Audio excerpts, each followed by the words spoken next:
Мұрат Кенжебаев әкеге қарап ұл өсер. Мақсұт тауықтарға жем беріп, жинаған жұмыртқасын ас үйдегі келініне табыстап, иттің үйшігінің айналасын тазаламақшы болып сыртқа шыққаны сол еді, сыртқы ысырмалы дарбаза дар етіп ашылды. Биыл 4-ші сыныпқа барған немересі Саян аулаға өкіріп жылап кірді. Екі тізесі топырақ тиген ағал-жағал, биыл алған костюмның шынтағы мен арқасы да топыраққа былғанған. «Ау, Батыр екесі, не болды? Саян деген рекетерге кім тиген? Ұят емес пе мұрын боғын 5 метр болып жылап келу?» деп еді. Рекетер одан сайын боздады. Жомарт, итеріп құлатты, киімімді бұлғады, қолымды ауыртты, деп үзіп созып тоқтай алмай тұр. Жігіт адам соған да жылай ма? Ойнаған шығарсыңдар, ойнап жүріп жыласаң басыңа тас шығады. Жылауға болмайды, жігіт ешқашан көз жасын көрсетпейді, деп барынша қайрап, тәрбиелеп басу айтқан болды. Киімімді көрсе мамам өлтіреді қазір. Өткенде айтқан, жаңбыр күні балағым балшық болып қалып еді, сонда айтты, енді киіміңді бүлдірсен өлтірем деді. Ата, сен мамама айтшы, Жомарт екен кінәлі, соны өлтірсін. Мен өзім бүлдірген жоқпын ғой, деп шын қорқып жылап тұр. Немересінің мына түрін көріп не дерін білмей қалған Мақсұт, тәйтәрі атаңның. Ол не әдет біреуге жауып? Ойнадыңдар ма? Неге итереді? Қараптан қарап итермейді ғой сені. Айт шыныңды, неге итерді, неге құлатты сені? Деп шамданыңқырап сұрады.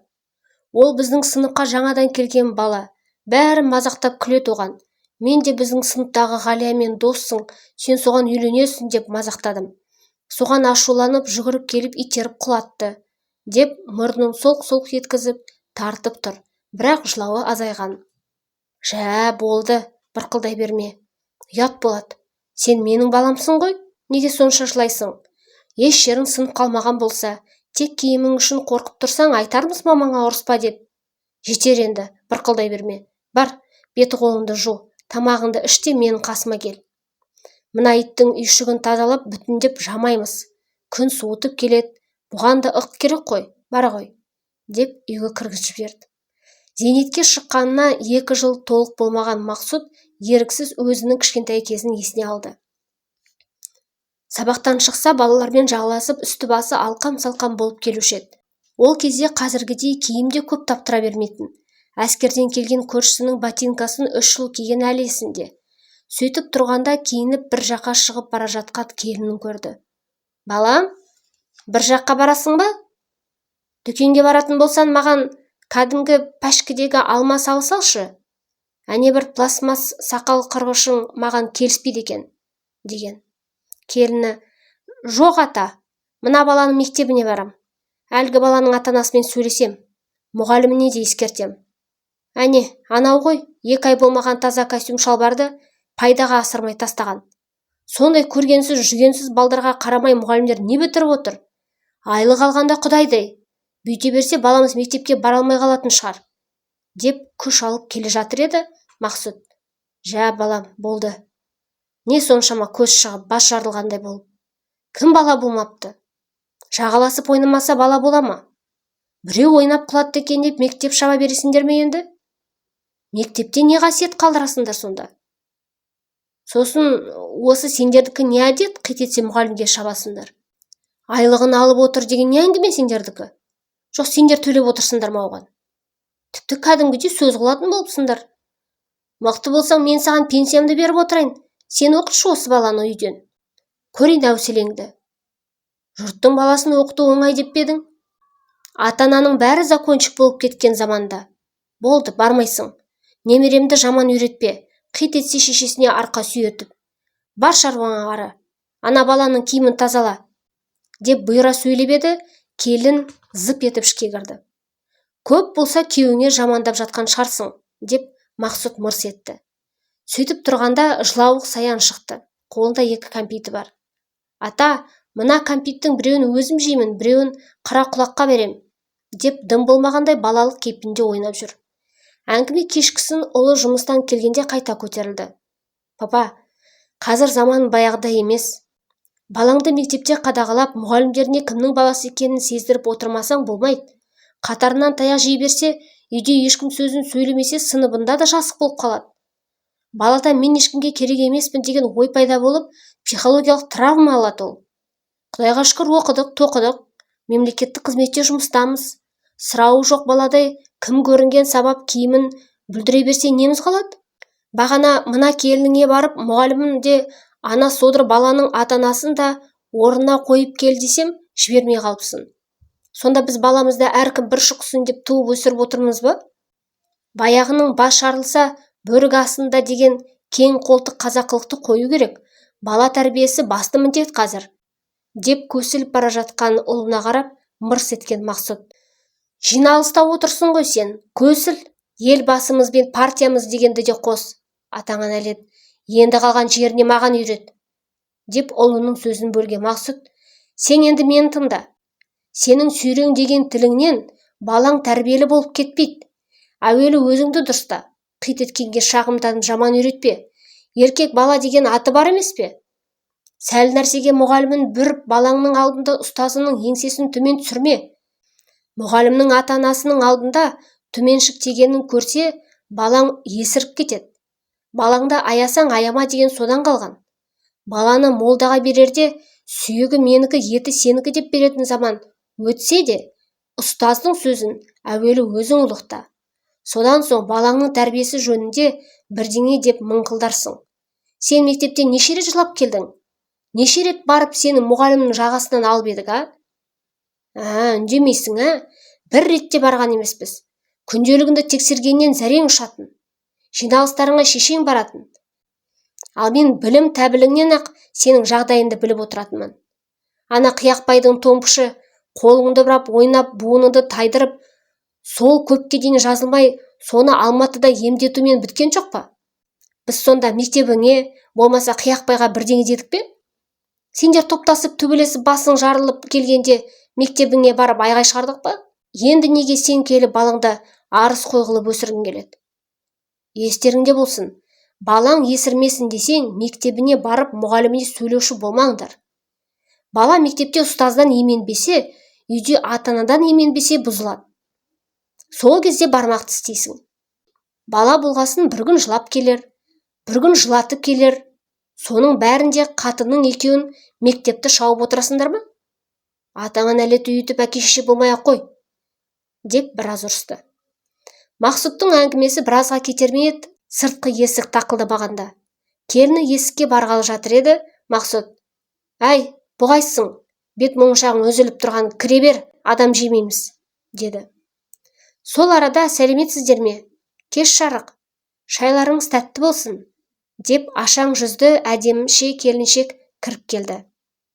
Сәл ғана үнсіздікті Мақсұттың ұлы Омар бұзды. «Мә, Жәния, сәлем, қалайсыңдар, төрлет, неғып жүрсің? Кел төрге шық», деп елпілдеп кетті. Стол шетіне имене отырған бейтаныс келіншек: «Кешірерсіздер, аяқ асты келдім бе? Бағана күндіз біздің үйдің тентегі осы үйдің баласын итеріп құлатып киімін бүлдірген екен. Соған апайы шақырып алып сөйлескен еді. Сол кісіден адрестеріңізді алып едім. Кешіріңіздер аяқ асты келгеніме. Біздер жақында қоныс аударып, 2 көшеден соң үй сатып алған едік. Мына мектепке үйренісе алмай жүрме, білмейм, бұрын ондай жоқ еді. Кешіріңіздер, енді қайталамас, мынау жуып шайғанымыз болсын», деп стол үстіне бүтін 20 мыңдық қойды.